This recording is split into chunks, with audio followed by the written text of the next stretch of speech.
people, sometimes only 75 people, which is a quorum bound to extend executive session, rather than the full governing body. Is there any issue with that? As long as you have 5, right, that's what you need to do business, and so I think that's fine. Yep. And I'm glad you're going back out. I mean, I know it's a pain, but that's what's required by COMA.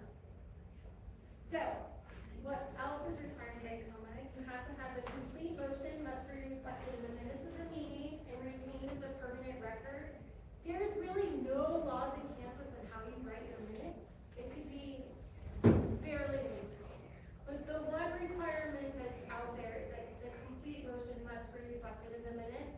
And we have found that the Attorney General has recently found violations for cities that aren't doing that. And they've actually gone to those cities. So we'll have to be very careful to do that. And then minutes, of course, should reflect when the open meeting resumed. And we talked about this again. You must return from an executive session to an open session and then adjourn. And binding action is required in the open session. So if there's anything you've come to a consensus to in your executive session, you need to come out and to take binding action in the open meeting. One of the things we have found at the league, again, is just a common question that is, well, we terminated the person, but we did it in executive session. So technically that person isn't terminated. If you have the authority to terminate someone, you have to do it in an open meeting. You can't come to a consensus and then just announce they're terminated and not use it anymore. It doesn't work that way. They're still an employee until you do it in an open meeting. So common questions that we get. Real quick, I don't think we've ever done it, but could you take action on what was discussed in executive session immediately after executive session? I don't think we've ever done that, but I think we have. On our time. So we're back in open meeting. Yeah. Yeah. Not since we. Not recent. Pardon? We have not recent. No. We might have. Yeah, where it says in our time versus your time. No, I think y'all have, not just me. You can do it for sure. I mean, for sure. For, I don't know, I'm trying to think of an example, but if you wanted to hire someone. Termination. Or termination. Yeah. Yeah, and you went into executive session and you were explained why this person needed to be terminated, and you were like, oh yeah, they need to be terminated, you would come out to an open meeting and then you could terminate. So when you guys want to terminate Chris, Chris has is discussion. No, because I'm a city administrator, I can't fire any department heads without your permission. So You guys have to sign off on department head terminations, unless they I got resign. you signed on it. Yeah. So if I wanted to get rid of Caitlin, I would have to go into Yeah, executive sure. session. I would have to go, or I'd have We got you back. Or I'd have to make it worth their while to resign, so we don't have to do that. But yes, so we would go in and then likely we would go out of that meeting and someone would adjourn back into session, and then someone would make a motion to terminate. and as your lawyer, I wouldn't want you having a discussion of the substance of termination in open session. That'd be the only thing you'd say, vote to terminate, roll. And you would say, I don't discuss personnel matters. Thanks, guys. It's not you, Caitlin. I mean, it was at like 7:30, so. Okay, so more common questions that we get, who may attend. In previous trainings, we would have always said a governing body member had the absolute right to always be in executive session. That actually changed in October 2023 because the Attorney General issued an opinion. And it was a question from a groundwater management district, but that's still a public agency and it would still apply to cities. But essentially, the Attorney General concluded that if your governing body member is suing you or threatening litigation against you, then you can prohibit that person from going into executive session if you're talking about that litigation with your attorney. That happened here in the aughts. Yes. So, and before, that, this had happened for years before. It's not that common for a council member to sue, but it does happen. And before that, we had always been told, and it was everyone's belief that you could not prohibit a governing body member from attending executive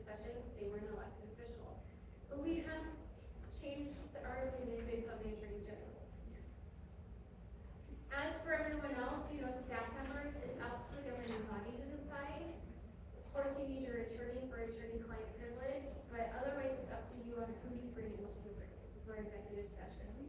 If department heads or assistant city administrator. Right, depending on whatever conversation you're having, but of course you wanna keep it as private as possible, so you're thinking about it. Minutes should never be taken, that's another question we get a lot, which is very scary. If papers are passed out, they should all be taken back, right? No one should go out and ruin any papers.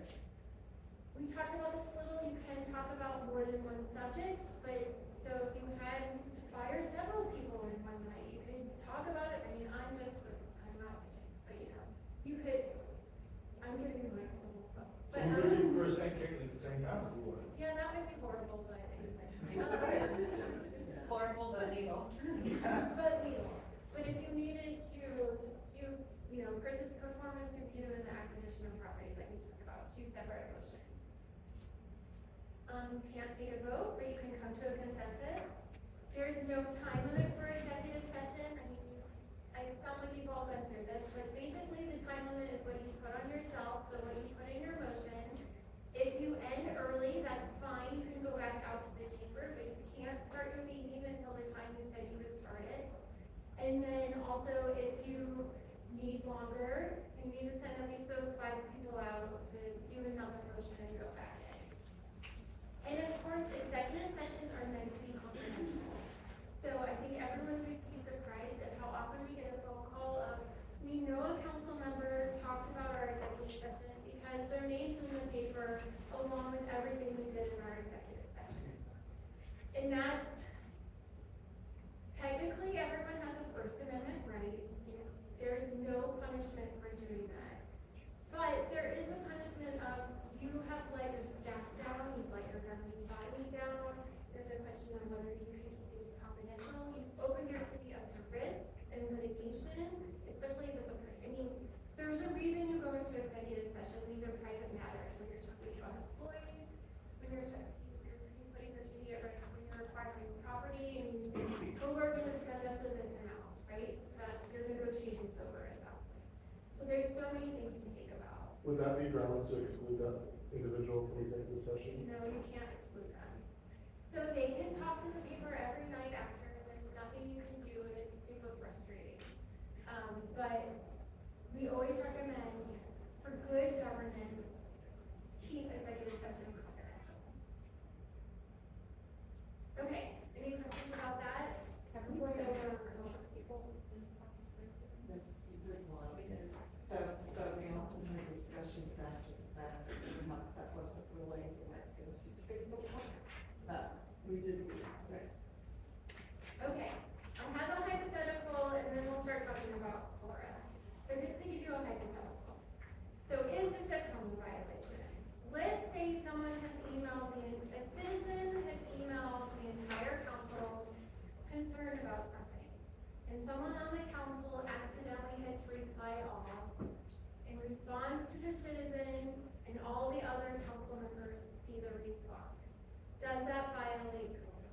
Depends on the response. Or does it need a second council member? Right, because you don't have interactive communication. Your interactive communication is between the city, or between the citizen and one council member. It's not interactive communication between 2 council members. So it's So technically, if Chris texted the whole group and everyone, and one person responded back, that's, you haven't violated coma yet, because there isn't interactive communication, because Chris can't violate coma. But when a second person accidentally hits reply all in response to the citizen and says what they think about, you know, their response, then you have interactive communication. So that's where you have to be so careful. So I'm not gonna do this, because it's probably a bad idea, but legally, Chris and I can have a conversation via email and CC everybody else, and as long as he and I are the only 2 people. Legally, yes. Okay, but it sounds like a bad idea. A Yeah. terrible idea. Right, right. Chris would be like, stop, take these people out.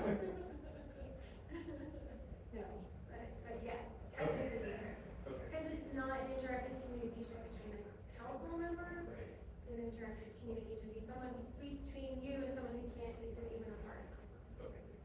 Okay, But Ruben could still tell everybody, hey, I just got this, you would know what it is what we discussed. Yeah, great. And careful in residence, right? You may not even, it's just something to think about. Okay. So let's talk about, any more questions about Cora? Right, if you think of any, let me know. We'll move on to Cora. And there are some actual big changes in Cora in 2025, so we'll go through them.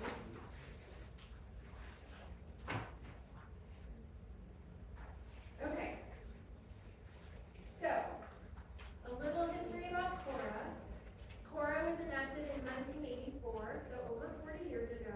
It was declared that the public policy of the state is that public records should be open for inspection. Cora is to be liberally construed and applied to promote this policy. So this means that as a general rule, a record is open for inspection and you have to provide it if someone asks for it, unless there's an exception in the law that allows you to close it. Something else that I always point out at the beginning of Cora trainings, because it can be confusing, and we get questions about this all the time, but the Kansas Open Records Act does not contain a record retention policy. So there's no requirement under the act that that tells you how long you need to keep records. So if you don't have a record that someone is requesting, you don't have to provide it. And I don't know if the city has a record retention policy, so you would follow what the city record retention policy is, but there's no state law. And once you get rid of those records, according to your record retention policy, then they're gone and you don't have to provide them. All right. So something that's likely reviewed, obviously, is the public agency definition. We know as a city that you fall under Florida. I would like to point out, though, that this is different than the COMA definition of public agency. So sometimes a public agency can fall under one, but not the other. So sometimes they may fall under Florida, but don't have to have open meetings. So that makes things a little interesting. And I also want to point out the very end of that sentence where it talks about any other entity receiving or expending and supported in whole or in part by the public funds appropriated by the state or by public funds of any political or taxing subdivision of the state. Sometimes determining if an entity falls under Cora is not easy. Like COMA, you have to look at those specific facts. We're not going to focus on that today, but I just wanted to point that out and the differences in the public agency definition between COMA and Florida. Before we move on though, I want to make sure everyone knows about the two exemptions to the public agency definition. So the first one is if an entity falls under one of these exemptions, they do not have to follow Cora. And that first one, any entity solely by reason of payment from public funds for property, goods, or services of such entity. So the contractors you pay to mow or to fix your streets, because they're receiving public funds as contractors doesn't mean they have to follow Cora. Unless, and this was a law that was changed back in 2005, so at this point it's over 20 years old. But if you give money to a not-for-profit entity, and it's more than $350 in public funds a year, then that organization has to be able to show how they received the funds and expended the funds. And if they don't segregate those public funds, they can't show how they did that, then their books are open to everyone. So that's one thing.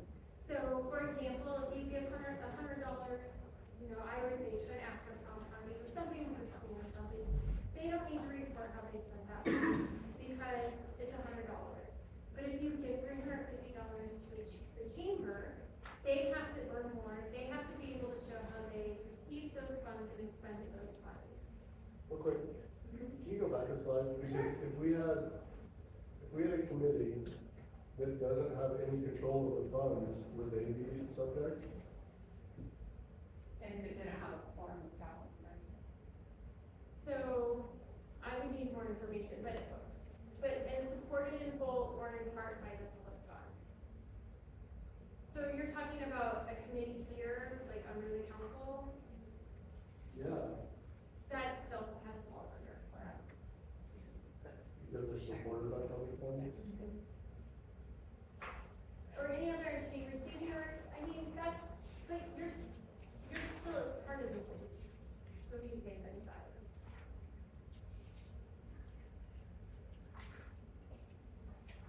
But that's a good question, because it does talk about receiving rehearsal. But we do, but that'd be under the political subdivision of the state, right? Yeah, I mean, I would say all your committees, they would all fall with it for it, to be open record. I guess I wouldn't wanna make that argument. We go back to the not-for-profit entities versus contractors. The not-for-profit entity has to be able to show how the funds were used, but the burden is on the not-for-profit entity, Yes. not on us. Right, and it's only if someone even asks them, right? They don't have to show you how they did it, but if you ask them, they have to. But they don't, it's not that someone asks us to make them show it. No. They have to go to that agency to Right. ask. Right. Good question. The other exception to the public agency definition is any municipal judge, judge of the district court, judge of the court of appeals, or justice of the Supreme Court. This is specifically for judges, not for courts in general, so it only applies to judges. And then we get to what is the definition of public record? What does that mean? And kind of like COMA, there's 3 key elements. So you have any recorded information, regardless of form, characteristic, or location, made, maintained, or kept by, or in the possession of a public agency, or any officer or employee of a public agency pursuant to their official duties. So let's break that down and talk about that first part, any recorded information and what that means. So recorded information is final evidence of the knowledge meant to be communicated. It's not notes, proposals, or drafts. And we'll get to exceptions later that make that clearer, but notes and drafts and proposals do not meet the first part of the definition. The second part is regardless of form, characteristic, or location. So that's very broad, right? It ranges from paper to videos, text, pictures, any digital information. And third, the final phrase, made, maintained, or kept by, or in the possession of a public agency, or any officer or employee of a public agency pursuant to their official duties. So that means if you're a city employee and you use your personal cell phone for work and you have texts on that cell phone related to work, those texts, like text to a council member or another staff member, those texts are public records, even though they're on your personal cell phone. And same with emails. If you're using a personal email for work, then those emails are public records, even if you're using your personal account like a Gmail account. It doesn't mean everything on your personal cell phone or your personal email becomes public record, but anything related to work, anything related to your official duties is a public record, no matter where you keep it. And that really came about years ago when it was discovered some public employees were keeping things on Gmail on purpose to keep them, they would have been open records otherwise, and they were keeping them on Gmail and saying they were their personal records. So that's where this came about. I've got a question about that, so you said the drafts, notes, et cetera. So like, prior to our city council meeting, we get the packet, and then I'm going through the packet, and I'm there are questions that I wanna ask, or something about that, those don't count as public records. Right, those don't count. The ones that you have do not count. Yep. Okay, and then on top of the exceptions to the public agency definition, the legislature has also carved out exceptions to the public record definition. So some exceptions are records owned by a private person or entity and are not related to functions, activities, programs, or operations funded by public funds.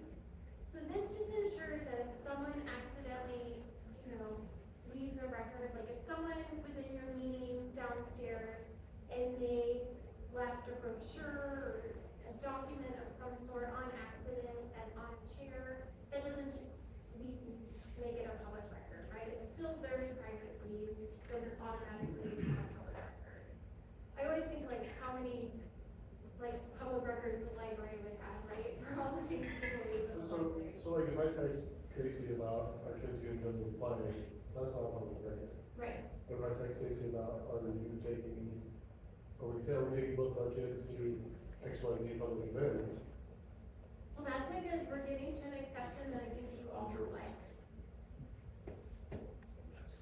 And actually, it's perfect timing. Any records made, maintained, or kept by a governing body member are exceptions to the public record definition.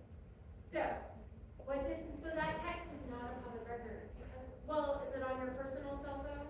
Yes, so it's not a public record whatsoever. So the league interprets this to mean that if the city gets a Quora request for records of a governing body member, and they are on the governing body member's personal account, or at your house, or on your cell phone, or wherever it is, and the city itself doesn't maintain it, the city can't access it, then they are not public records. You do not have to provide them. So, now, we also have the opinion, and this varies, Ryan may have a different opinion, and that's fine, because this is a very big gray area, and there's no really good answer for this. But if you have a city account, then there's a question on whether those are exceptions to the public record definition. Because they're certainly made, maintained, and kept by you, but they're also made, maintained, and kept by the city, because they're on the city server. So there's a question about that. But that has never been decided in court, and I think there's a good argument that they aren't public records. I think it could go either way. That would be like our email. That would be like our city's email addresses. So I think you also, this is one place where I've seen come and Quora intersect. So if you're discussing matters with fellow members of the governing body via your personal text messages, that isn't an open record under Quora, but if there's an allegation of a coma violation, then the DA or the AG can come in and subpoena those records, even though they're not open public records, and we'll have to disclose them. Right, that's, you have, and I was going to talk about that. So just because they're not open, if the city ever had any litigation, it doesn't mean that you would not have to provide them. So you still have to be very careful, because even if you're writing something about a planning and zoning, like a special use permit, let's say, I'm just trying to think of a hypothetical. If you're not going to approve a special use permit, and that person ends up suing the city, and you have records in your Gmail account, or text, just because they're not open doesn't mean they won't get them in litigation. So that's why you just have to be so careful, right? I have a question, I'm pretty sure you answered it, and this isn't a violation and isn't discoverable, but I have multiple email accounts obviously on my phone, and for some reason my phone likes to default to my Merriam account when I initiate an email, but sometimes I'm actually emailing about my 9 to 5. Is that discoverable at all, because I'm not talking about city stuff? It's not a violation, or it's not a public record, because to be a public record, no matter what, like even if Chris or Caitlin were writing a personal, like something not related to work whatsoever, if it's not in your public agency pursuant to their official duties, like if they had a picture of their child on their computer, that's not a public record, right? I don't think it is, because it's not related to their job, they just have a picture. So just because it's on their work computer doesn't mean that it's a public record. And that I would know, but whether it's just, I don't know why be discoverable in litigation for the city unless it was related to something that you would be. It's not, I just, work But can I have very understand how that sensitive happens.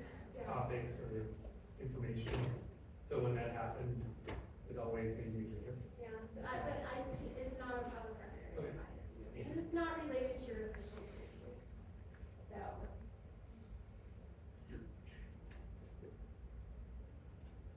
Okay. Then the next exception is records of employers related to the employee's individually identifiable contributions to more than half of employees for workers' compensation, social security, unemployment insurance, or retirement. These are just individually identifiable contributions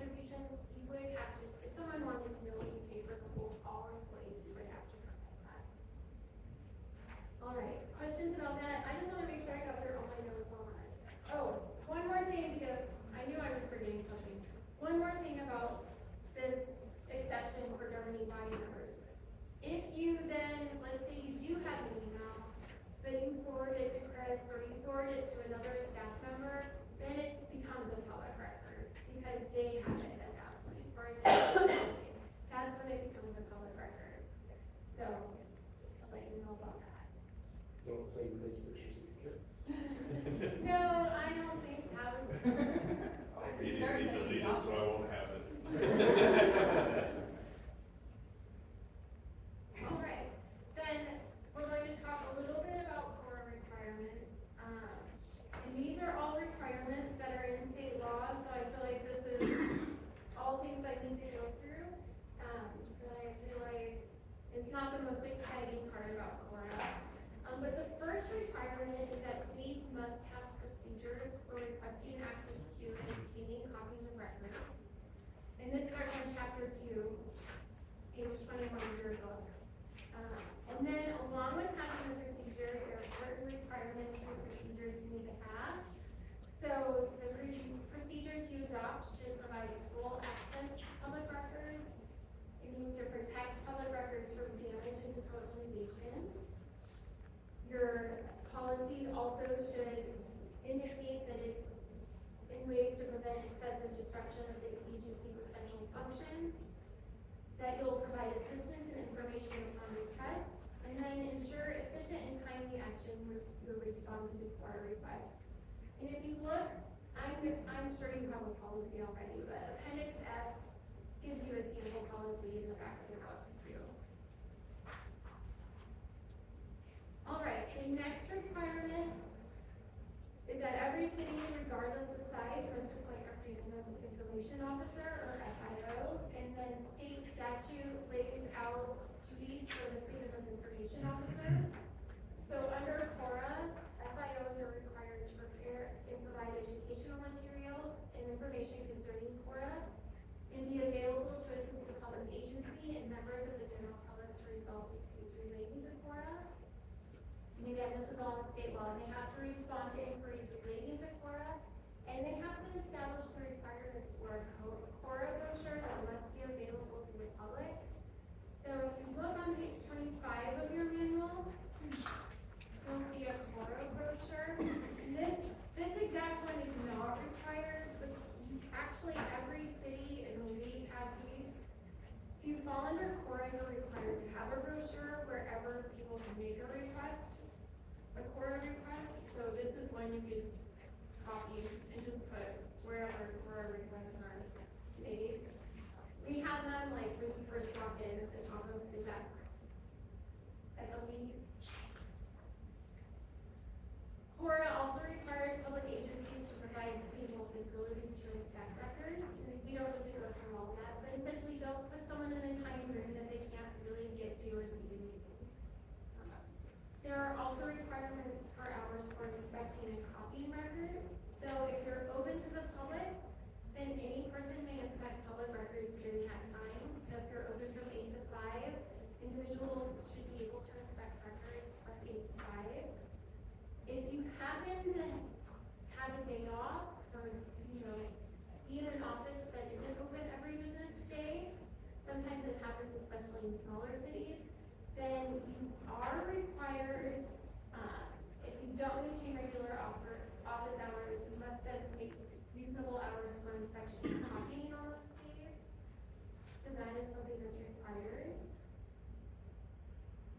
Common question we get is who may request a record? And anyone can request a record. It can be a resident of your city.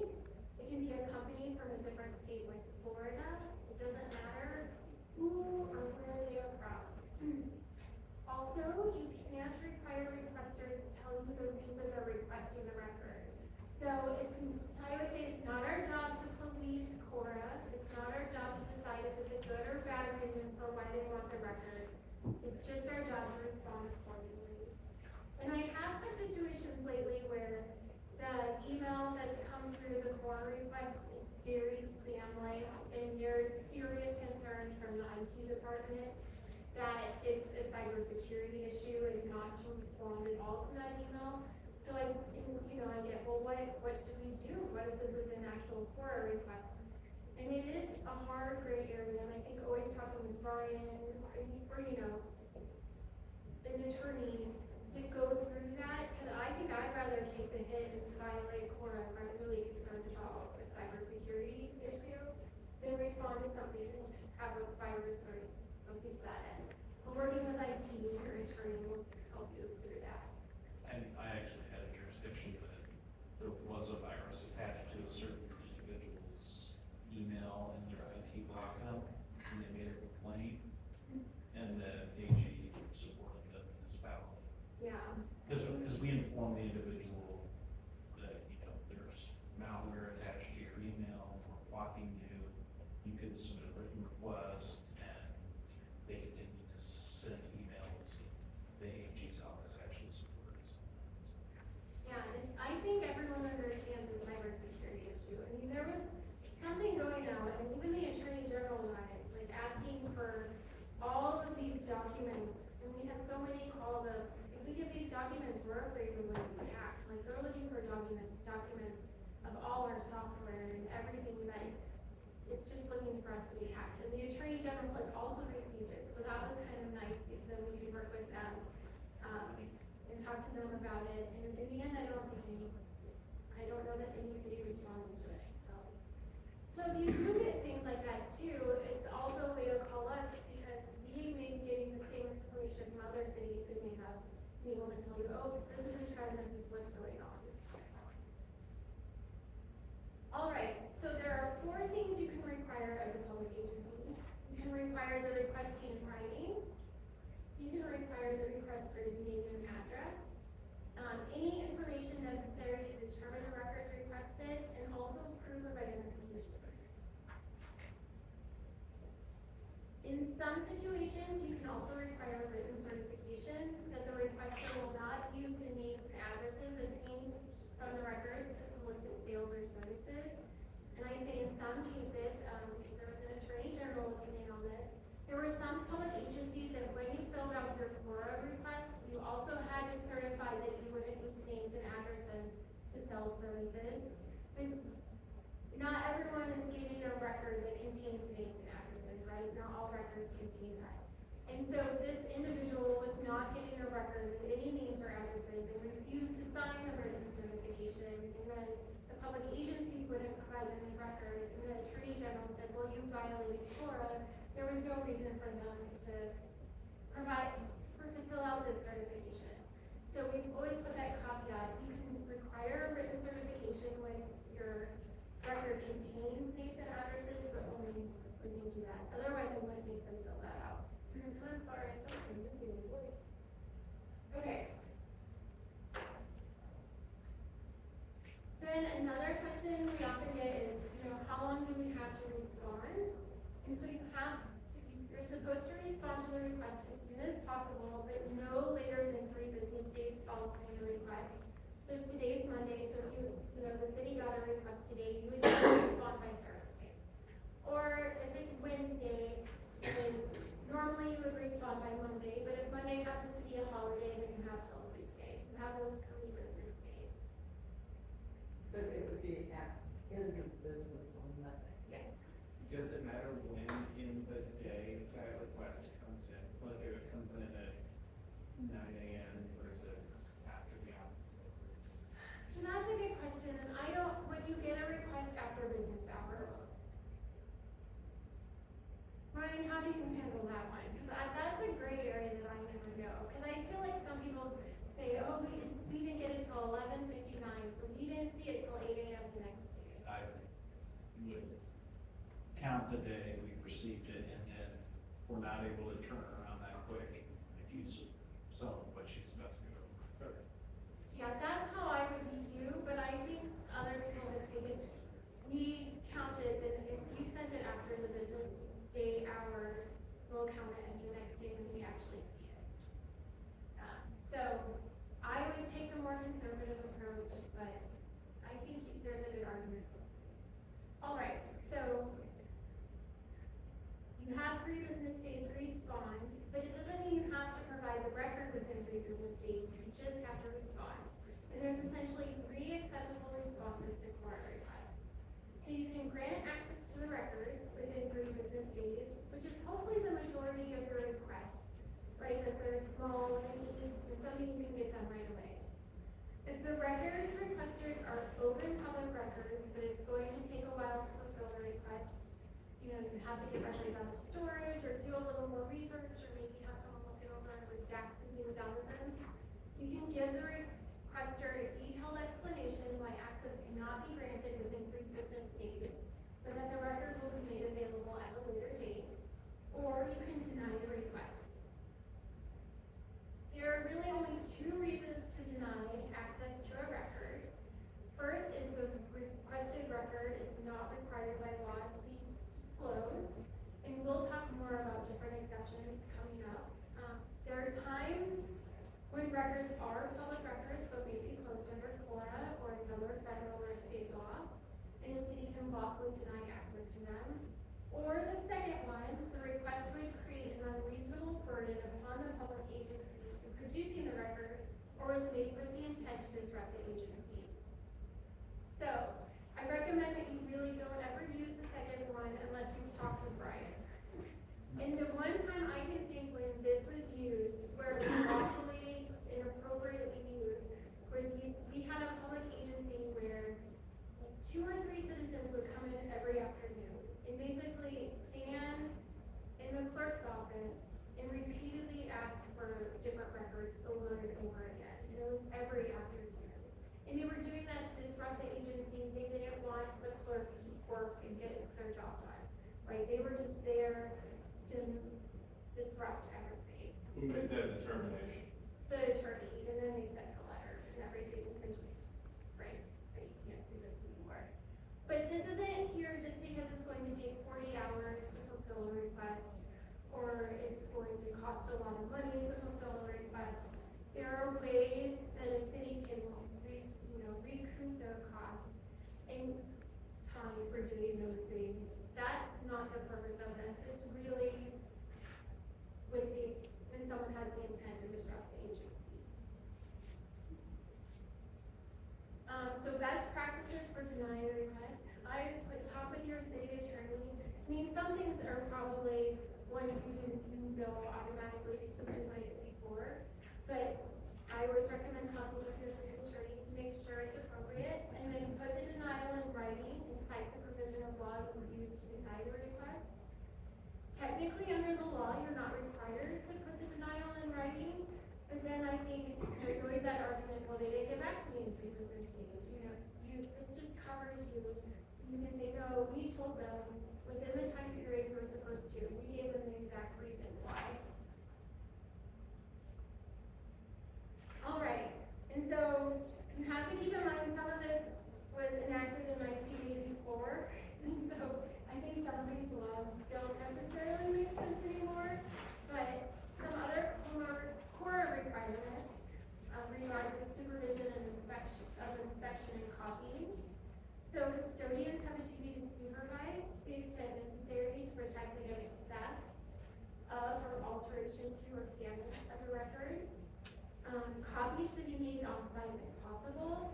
If not, record custodians shall allow arrangements to be made for off-site copying. And that happened quite frequently. I mean, we're more digital now, but 15, 20 years ago, there were lots of small cities that didn't have copies, and they'd have to go to the bank or somewhere else in another city to make copies. So that's why these laws are here. And records may be removed only with written permission from the records custodian.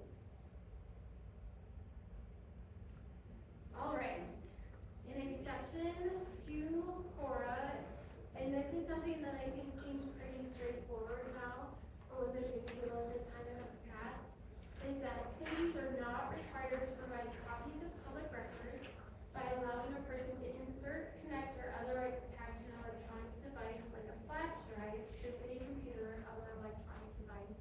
There was a time when citizens were just bringing their flash drives and saying, just put it on my flash drive. And we actually had to get this put in law so that we can say we couldn't do that.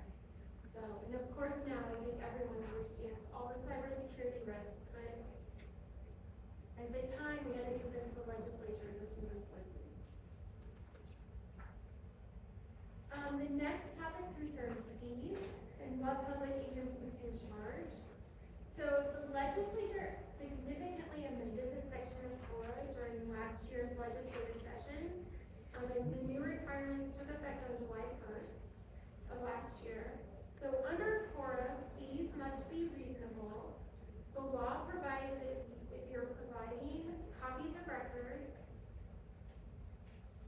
fees cannot exceed the actual cost of furnishing the records. So cities may charge the cost of staff time to review and redact the requested records, but cannot be incidental costs, like fees you're paying for anyway, like the cost of electricity to the building, those types of things. If you are providing access to records maintained on computer facilities, you can charge the cost of any computer service and staff time. And new under the 2025 legislation is that cities should use the lowest cost category of staff reasonably necessary to provide access to or furnish copies of public records.